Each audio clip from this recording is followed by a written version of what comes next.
Reports no சொந்தங்களுக்கு வணக்கம். இன்று நம்முடன் இணைந்திருக்கும் சிறப்பு விருந்தினர் அரசியல் விமர்சகர் திரு தேவப்பிரியா அவர்கள். வணக்கம் சார். வணக்கம் சார். தமிழக முதலமைச்சர் திரு ஜோசப் விஜய் அவர்கள் எதிர்பார்த்தீங்களா?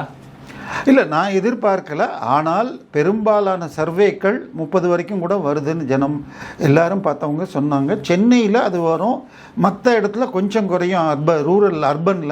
ரூரலில் ரொம்ப கம்மியாக இருக்கும்னு நான் எதிர்பார்த்தேன். என்னுடைய கணக்கு சென்னையில் 25லேருந்து 30 வரை கூட சில தொகுதிகளிலும், அதே மாதிரி 20லேருந்து 25 பெரும்பாலான தொகுதிகளில் அர்பனில் கூட எடுப்பார். கோயம்புத்தூர், மதுரை, சேலம் பர்சன்டேஜ். மற்ற இடங்களில் 15% வரைக்கும் வாங்கி ஆவரேஜ் 15. ஏன்னா ரூரல் தான் 152 சீட் 234. ஸோ 15% ஒட்டி +-3% வரும்னு நான் கணக்கு பார்த்தேன். பட் சராசரியாக 34% வந்திருக்கு. அதுலேயும் சென்னை ரீஜியனில் 40 தாண்டி இருக்கார்.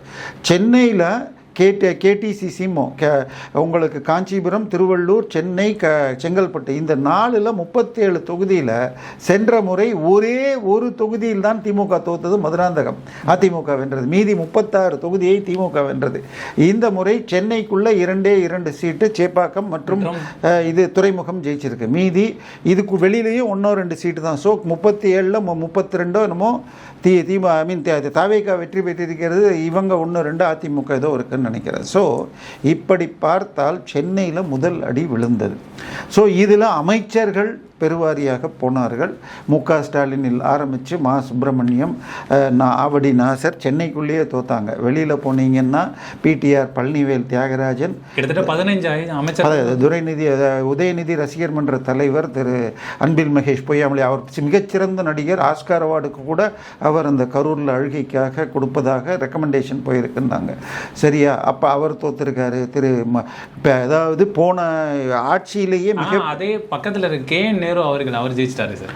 இல்லை, அதுதான் தொகுதிக்கு நீங்கள் செய்கிறத பொறுத்து இருக்குது. இவரை எடுத்துக்கிட்டீங்கன்னு சொன்னால் கே.என். நேரு ஜெயிச்சிட்டாரு. அவர் 2011 தோத்தார். அப்போ அந்த முறை தோத்தார், இந்த முறை ஜெயிச்சிட்டாரு. அந்த முறை இந்த தொகுதியில் இது மகேஷுடைய பெரியப்பா மகனுமோ அன்பில் சித்தப்பாவோ பெரியப்பாவோ அவர் அன்பில் பொய்யாமொழி இது பெரியசாமிங்கிறவர் வெற்றி பெற்றார். இவர் 2016 முதல் தேர்தலில் வந்தார்.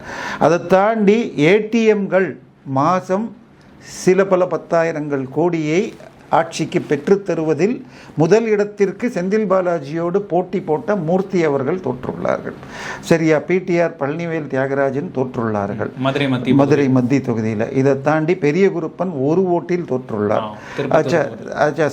திரு சாமிநாதன் காங்கேயம் தொகுதியில் தோற்றுள்ளார். முத்துசாமி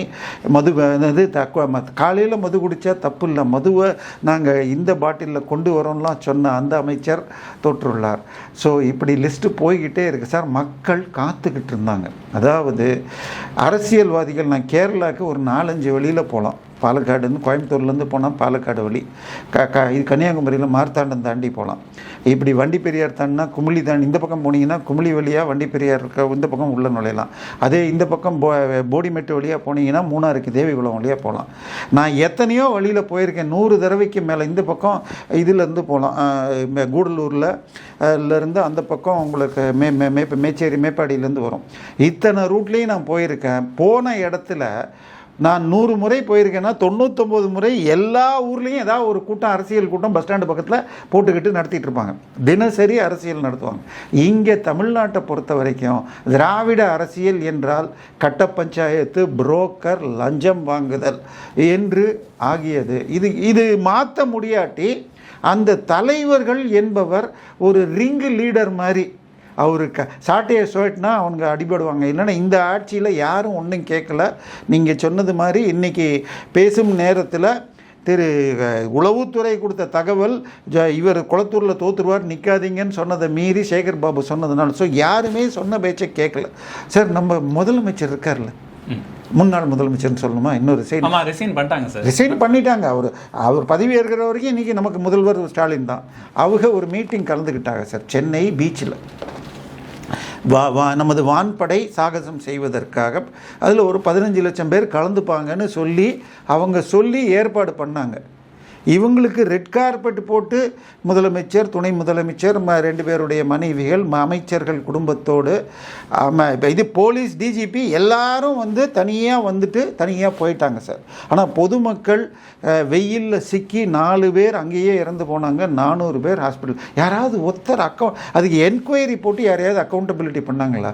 தமிழர் உயிர் உங்களுக்கு விளையாட்டா சார் கேட்குறேன் நான். ஒரு அக்கௌண்டபிலிட்டி பண்ணாங்களா?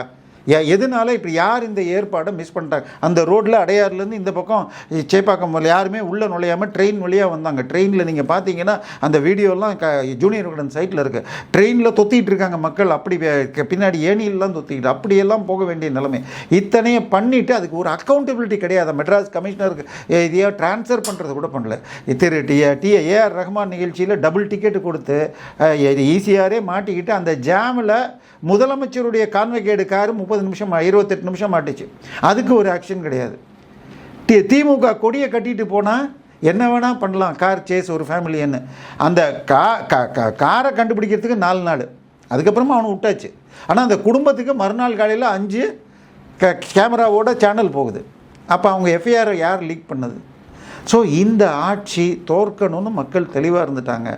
என்ன ஒரு நம்ம மூத்த பத்திரிகையாளர் ஒருத்தர் சொல்லுவார், இந்த மற்ற பத்திரிகையாளர்கள் தொங்கு சதைகள் நமக்கு சொல்கிறதுக்கும் கஷ்டமாக இருக்குது. சில்லறைக்காக பேசுகிறோம்.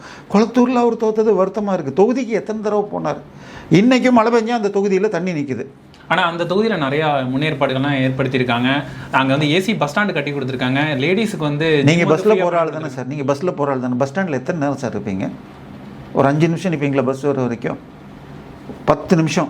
அதிக நேரத்தில் பஸ் வரதுக்கு லேட் ஆகும், தாமதம் ஆகும் தானே சார்? சரி, 10 நாளில் 4 நாள் பஸ் ஸ்டாண்ட் உள்ளே போவீங்க, 3 நாள் வெளியிலேருந்தே ஏறுவீங்க. சரியா? ஒரு மாதத்துக்கு 2 நாள் அங்கே உள்ளே உட்காந்தா ஜாஸ்தி. ஏசி பஸ் ஸ்டாண்ட் உங்கள் பட்ஜெட்டை சேர்க்கறதுக்கு தான்.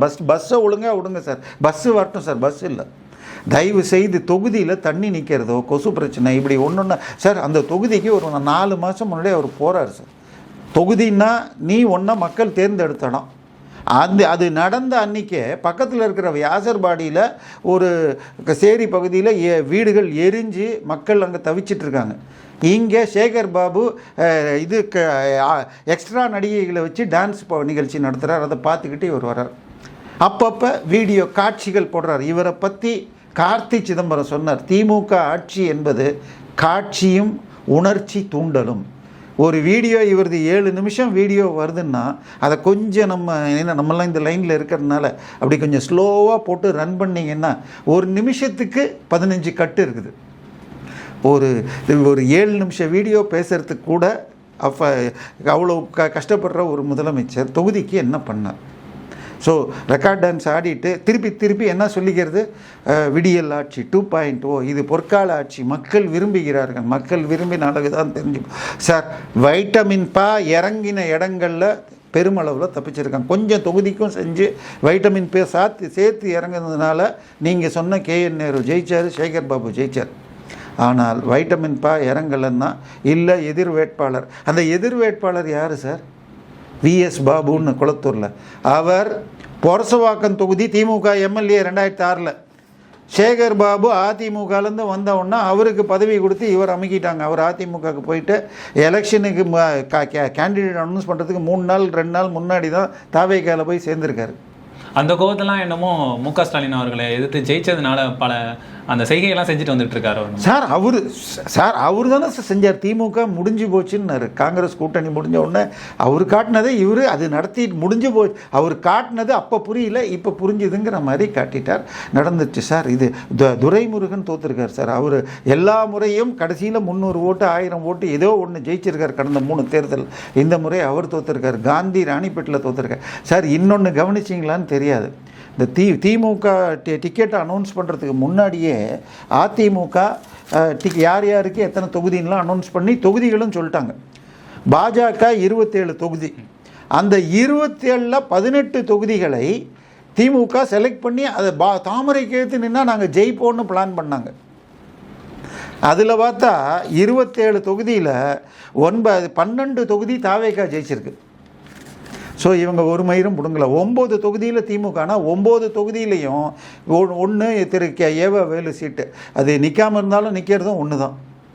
ஆச்சா. இன்னொன்று உங்களுக்கு வந்து ஆவடியும் பாஜகவுக்கு ஒன்றுமே பெரிய இது வரைக்கும் ஒரு இதுவும் கிடையாது. அப்பாவுடைய சீட் திருவண்ணாமலை, திருவாரூரில் பூண்டி கலைவாணனும் கருணாநிதியும் கடந்த 25 வருஷமாக வெற்றி பெற தொகுதி. ஸோ திருப்பத்தூர், ஸோ இப்படி தொகுதிகளை வச்சுக்கிட்டு இதில் இப்போ 18 சீட்டில் உங்களால் 4 சீட்டு யார் நின்னாலும் அதிமுக. ஸோ என்ன கிழிச்சிங்க? பல அமைச்சர்கள் 3ஆம் இடத்துக்கு போயிருக்காங்க சார். மக்கள் இந்த முறை மோடி கிட்ட மக்கள் என்ன எதிர்பார்த்தாங்கன்னா, அவர் ஒரு கிரிப்போட கண்ட்ரோல் வச்சுருப்பாங்க. இந்த முதலமைச்சர் எந்த கிரிப்பும் இல்லாமல் அவன் ஆடினான், அதிகாரிகள் ஆடினாங்க. ஹைகோர்ட் சொல்லிச்சு சில அவார்டுகள் வாங்கினால் ஃப்ளாட்டு, ஹவுசிங் போர்டு ஃப்ளாட்டு கொடுக்கறதுன்னு ரூல். ஆனால் ஏற்கனவே வீடு இருந்தால் தரமாட்டேன்னு சொல்லி திலகவதி ஐபிஎஸ் கொடுக்கலன்னு வழக்கு போட்டப்ப இந்த ஆட்சியை நடத்துவது தேர்ந்தெடுக்கப்பட்ட அரசா இல்லை சில ஐஏஎஸ் அதிகாரிகள்னு ஹைகோர்ட் சொல்லிச்சு. அந்த ஐஏஎஸ் அதிகாரிகள் மாற்றப்படுவாங்களா தெரியாது. நான் இப்போ பேர் சொல்ல விரும்பலை. இல்லை ஏன் சொன்னால் ஒன்றும் பிரச்சனை இல்லை. திரு துரைமுருகன் சொன்னதான், இது சூரியன் ஆட்சியா அல்லது உதயச்சந்திரன் யூசி என்ற அந்த ஐஏஎஸ் அதிகாரி ஆட்சியான்னு அவர் சொன்னது தான் இது. ஸோ அவங்களெல்லாம் மாற்றுவாங்களான்னு தெரியாது. ஸோ இப்பொழுது விஜய் இருக்கிற நிலைமையில் 107 தான், 108 ஜெயிச்சிருக்கிறார். அதில் ஒரு சீட்டை அவர் விட்டாகணும். ஏன்னா 2 சீட்டில் ஒரு ஆள் இருக்க முடியாது. அப்போ 107 இருக்குது. மெஜாரிட்டிக்கு 118 வேணும். 118க்கு இன்னும் 11 சீட்டு குறையுது. காங்கிரஸ் கிட்ட 5 இருக்குது. ஏன்னா ஏற்கனவே இந்தியாவின் உலகத்திலேயே மிகச்சிறந்த அரசியல் விஞ்ஞானி நம்ம ராகுல் காந்தி, அவர் தான் தோத்ததுக்கு தான் காரணங்கிறதுக்கு இல்லாமல் இவிஎம்மும் பாரு, ஓட்டு ஜோடியும் பாரு, நேற்று சொன்னதை இன்றைக்கி விட்டுருவார். ஐயா ஃபோனு டேப் பண்ணுறாங்க, சரி உங்கள் ஃபோனை கொடுங்க மாட்டேன். அப்போ ஏன் சொல்கிற என் ஃபோனை டேப் பண்ணுறாங்கன்னு, உன் ஃபோனை கூட இது இவங்களை வச்சு சிபிஐ வச்சு அதெல்லாம் கொடுக்க மாட்டேன். ஸோ இப்படி கல்லெறிஞ்சிட்டு இருந்த ஆள் இவருக்கும் அவருக்கும் நண்பர் 15 வருஷமாக தொடர்பு இருக்கிறது. கரூருக்கு அப்புறம் ஃபோன் பண்ணார், ஜெயிச்சதுக்கப்புறம் ஃபஸ்ட்டு ட்வீட் போட்டார்னாங்க. ஸோ அவங்க மந்திரி பதவி கொடுத்தால் இணைவதாக செய்திகள் இப்போ வந்துருச்சு. ஸோ 5 சீட்டு அவங்கள்ட்ட இருக்குது. அது மட்டும் இல்லாமல் விசிகா, சிபிஎம், இல்லை 2 கம்யூனிஸ்ட்டுகள் 4, விசிகா போட்டால் 11 ஆயிடுச்சு. அது தவிர ஒரு ஐயுஎம்எல் ஒரு 2 இருக்குது. இன்னும் 3 முஸ்லீம் லீக் கட்சிகள். பட் அவங்கெல்லாம் உதயசூரியன் அவர்கள் கூட வாழ்த்து தெரிவிச்சிருக்காங்க. எல்லாருமே வந்து வாழ்த்து தானே சார் தெரிவிச்சுட்டு வந்துட்டு இருக்காங்க. இல்லை சார், அங்கே பிரேமலதா அவர்கள் பிரேமலதாவிற்கும் அன்புமணி ராமதாஸிற்கும் அந்த கூட்டணி கட்சி சார்பாக 36 எம்எல்ஏ புண்ணியத்தில் 6 வருஷத்துக்கு ராஜ்யசபா எம்பி. ஸோ அப்படி இருக்கிறப்ப இப்போ அவங்களோட பகச்சிக்கிட்டு போக விரும்ப முடியாது. அது தவிர பிரேமலதா அவர்களுக்கு ஸ்வீட் பாக்ஸுகள்னு 300 போச்சுன்னெலாம் ஓடிச்சு. நமக்கு கணக்கு தெரியாது, நீங்களும் பார்க்கலாம். ஆனால் எல்லா பத்திரிகையும் வந்தது, அவங்களும் சொன்னாங்க. ஏன்னா எல்லாரும் சூட்கேஸ் கட்சின்னு சொல்கிறாங்க அப்படின்னாங்க. ஆனால் அந்த காரு எப்படி வருமானம் வந்ததுன்னு எனக்கு தெரியாது. அவங்களுடைய அஃபிடவிட்டில் அதுக்கு சாட்சி இல்லை. அவங்க போட்ட அஃபிடவிட்டில் அவங்க ஆண்டு வருமானம், அவங்களது விஜய் பிரபாகரன் ஆண்டு வருமானத்துக்கும் அந்த 3 கோடி காருக்கும் எனக்கு சம்மந்தம் வரல. சரியா? அதனால் பிரச்சனை இப்போ 11 பேர் இருந்தால் போதும்னா 2 கம்யூனிஸ்ட்டுகள், ஒரு முஸ்லீம் லீக், காங்கிரஸ் சேர்ந்தால் போதும். அதை தவிர சில்லறையாக வைகோ 4 இருக்குது. 2 வருமா ஜெயிச்சிருக்கார். பட் வைகோ மற்றும் அந்த மனிதநேய மக்கள் கட்சியெல்லாம் கண்டிப்பாக சொல்லிட்டார் சார் வைகோ அவர்கள் மதிமுக சார். அவங்க போனாங்கன்னா கட்சி தாவல் சட்டத்தில் இந்த திமுக தலைவர் எழுதுனா போயிடும். அவங்க உதயசூரியன் நின்று தான் ஜெயிச்சிருக்காங்க. அதனால அதெல்லாம் நடக்காது. ஸோ இப்போ இந்த 11 போதும் சார். இன்னொன்று, அவங்கள வீழ்த்தணும்னு சொன்னால் மற்ற கூட்டணி சேர்ந்தா முடியுமா? இப்போ திமுகவும் அதிமுகவும் சேர்ந்தா 100 தான் வருது. ஆச்சா. இப்போ எல்லாரையும் இழுத்துக்கிட்டு ஆளுக்கு 5-5ன்னு வச்சுக்கிட்டு அமைச்சரவை வச்சு இழுக்க முடியாது. அட்லீஸ்ட் 106 இருக்கிறவர்னா ரொம்ப பிரச்சனை கம்மி. அது அடுத்தது சார். இப்போ என்ன சார், பெட்ரோல் விலை எவ்வளோ சார்? 100 ரூபாய் தாண்டி போயிட்டு இருக்கு சார். 1 லிட்டர் பெட்ரோலுக்கு 18 ரூபா நஷ்டம் மத்திய அரசுக்கு. 1 லிட்டர் டீசலுக்கு 38 ரூபா நஷ்டம்.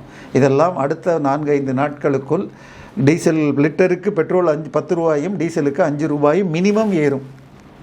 அப்போ பஸ் விலை ஏற்றுவாரா? பால் 20 ரூபா ஒரு பாக்கெட்டு. எல்லாருக்குமே வந்து ஃப்ரீன்னு சொல்லியிருக்காங்களே சார். நான் சொல்கிறது ஃப்ரீ அப்புறம் விட்டுருங்க. பட் இதை ஏற்றுனா, பஸ் விலை ஏற்றுனா, பால் விலை ஏற்றுனா, கரண்ட்டு 200 யூனிட் ஃப்ரீன்னு இருக்காங்க.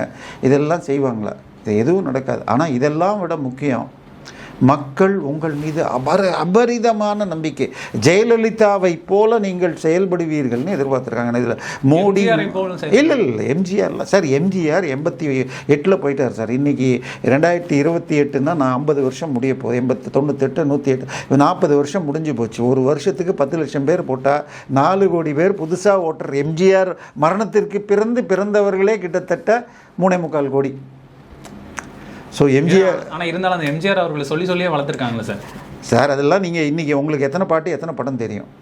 நீங்களும் ஒரு 25 வயது வாலிபர்னே வச்சுக்கிறேன். உங்களுக்கு எத்தனை பாட்டு எத்தனை படம் தெரியும்? சரியா? நான் ஈட்டால் என்ன படம்? நான் ஈட்டால் என்ன படம்? ஸோ இதுதான். ஸோ இப்போ எங்களுக்கு புது படத்தில் கேட்டால் உங்களுக்கு தெரியும், எனக்கு புது படம் தெரியாது. அதெல்லாம் அந்தந்த காலம். அதனால் எம்ஜிஆருங்கிறது ஒரு பேருக்கு தான். அண்ணாதுரைன்னு சொல்கிறீங்க, அண்ணாதுரை 1.5 வருஷம் தான் ஆட்சியிலேயே இருந்தார். அதில் கடைசி 6 மாதம் ஹாஸ்பிட்டலில் இருந்தார். அவர் என்ன பண்ணார்னு கேட்டால் தமிழ்நாடுன்னு பேர் மாற்றினார். ஒன்றும் பண்ணது கிடையாது. சரியா? ஆபாசமாக அருவருப்பாக பேசி கொண்டிருந்தால் கடைசியில் கொஞ்சம் திருந்தி இருந்தார், அது வேறு விஷயம். அதனால் இவர் ஜெயலலிதா தான் மக்களுக்கு, அதாவது ஓகே எம்ஜிஆர் எடுத்துக்கிட்டாலே 72ல் எம்ஜிஆர் கட்சியிலேருந்து நீக்கப்பட்டார். 72லேருந்து அதற்கு அடுத்து வந்த தேர்தல் 77லேருந்து நம்ம 2027 வரைக்கும் 50 வருடம். இதில் 3 முறை மட்டுமே திமுக, 7 முறை அவங்க ஜெயிச்சிருக்காங்க. அதிமுக தவறு செஞ்சது அவங்கள ஐயோ வேண்டாம் திமுக கூப்பிடுவோன்னு நினச்சா அடுத்த 5 எப்படா அந்த ஆட்சி முடியும்னு மக்கள் வெளியேற்றிருக்காங்க. இதுதான் நிலைமை. இப்போ அதிமுகவோட இன்னொருத்தர் புதுசாக வந்திருக்காரு. ஜெயலலிதாவும் இல்லை, கருணாநிதியும் இல்லைங்கிறப்ப விஜயை அந்த இடத்துல வச்சு ஜெயலலிதா இடத்தில் வச்சு பார்த்துருக்காங்க. ஆனால் ஜெயலலிதா உடைய பரிணாமம், அவருடைய ஸ்டேச்சருக்கு இவர் வருவாரா, மக்கள் கொடுத்த ஆதரவை பண்ணுவாரா? சார் ஒன்றும் இல்லை, நீங்கள் பேப்பரை எடுத்தீங்கன்னா இந்து எக்ஸ்பிரஸில் 3ஆம் பக்கத்தில் ட்ரான்ஸ்ஃபர்னு டெய்லி இல்லை வாரத்துக்கு 4 நாள் 5 நாள் போடுவாங்க. ஐஏஎஸ் அதிகாரி ஐபிஎஸ் அதிகாரிகள் ட்ரான்ஸ்ஃபரே ஒரு ஆவரேஜாக 10 ஒரு நாளைக்கு வரும். இப்போ எதிர்கட்சியாக திமுக எப்படி பண்ணியிருக்குன்னு நம்ம பார்த்துருக்குறோம். ஒவ்வொரு விஷயத்தையும் ரகலை பண்ணி கரண்ட் பில்லு ஏற்றாது. ஆனால் இவங்க ஏற்றுனாங்க. ஸோ இதையெல்லாம் இப்போ என்ன பண்ண போகிறாங்க? இன்னும் 6 மாதம் 7-8 மாதத்தில் சென்னை கார்பரேஷன் எலெக்ஷன் வரும். இப்போ இருக்கிற ஹனிமூன் தொடருமா? ஸோ எனவே விஜய் இருப்பது ஒரு ப்ரொபஷன் இப்போதைக்கு. ஆனால் 2-3 மாதத்தில் பிடிபட்டுட்டு ஆட்சியை பிடிச்சு பண்ணார்னா மக்கள் நம்பிக்கை இருக்கும். இல்லைன்னா ஒருவேளை பெரும்பான்மை அமையலைனா சார், பெரும்பான்மையெல்லாம் பிரச்சனை இல்லைங்க. ஏன்னா இவரை கவுத்து விட்டீங்கன்னு வச்சுக்கோங்க, மீண்டும் எலெக்ஷன் 3 மாதமோ 6 மாதத்தில் வந்ததுன்னு சொன்னால் இன்னும் அனுதாபத்தில் 200 ஓட்டு ஆகும். இவரே தனியாக இன்னும் திமுகவும் அதிமுகவும் குழிக்குள்ளே போகும். பாஜக மீண்டும் எழ முடியலாம். பாஜக அண்ணாமலை அவர்கள் டிஎம்கே ஃபைல் 1, 2ன்னு போட்ட மாதிரி டிஎம்கே ஃபைல் ஏடிஎம்கே ஃபைல்னு போட்டு இவற்றை லாஜிக்கல் கன்க்ளூஷனுக்கு வழக்கு போட்டு ஒவ்வொரு அமைச்சருடைய முன்னாள் அமைச்சர்கள் திமுக தலைவர்கள் சொத்தை பிடுங்கணும், அதிமுக அமைச்சர்கள் மீறில் வழக்கு இருந்தால் அதையும் நடத்தணும். ஸோ இப்போ விஜய் இதை பண்ணாதான் அவரால் சஸ்டெயின் பண்ண முடியும்.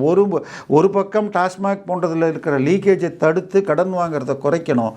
இன்னொரு பக்கம் திமுக அதிமுக ஊழல்களை வெளியில் கொண்டு வந்தால் சர்வை பண்ணலாம். இல்லைன்னா இந்த மைனாரிட்டி கவர்மெண்ட்டை வச்சுக்கிட்டு எம்எல்ஏக்கள் இப்போ இந்த பக்கம் அந்த பக்கம் இழுக்க அவர் ஆட்சி நடத்துறது கஷ்டம். ஸோ திமுக அதிமுக அமைச்சர்கள் மீது நீங்கள் இது போட்டால் மத்திய அரசுலேருந்து இது வந்துடும், இடி உள்ளே வந்துடும். இடி உள்ளே வந்தால் விஷயங்கள் வெளில வந்துடும். மத்திய அரசு நீங்கள் எவ்வளவு திட்டங்கள் போட்டாலும் பணம் கொடுக்க தயாராங்க. நான் சொல்லலை, இதை சொல்லியிருக்கிறது உமர் அப்துல்லா, ஜம்மு காஷ்மீருடைய முதலமைச்சர். இது நவீன் பட்நாயக், திரு ஜெகன்மோகன் ரெட்டி, ஈவன் இப்போ ரேவந்த் ரெட்டி போன்றவர்கள் எல்லாம் இதுவாக போனீங்கன்னா எல்லா ஸ்கீமும் கிடைக்கும். அதனால் ஆட்சியை விஜய் நல்லா அமைக்கணும். சேகர் பாபு போன்றவர்கள் உங்கள் கட்சி கேண்டிடேட்டையே அடித்து உதச்சாங்களா? அதுக்கு எல்லாத்துக்கும் தேவை என்றால் இது வழக்கு போட்டு அவரையும் விசாரணை பண்ணி சட்டத்தின் அடிப்படையில் தண்டனை வாங்கி தரணும்.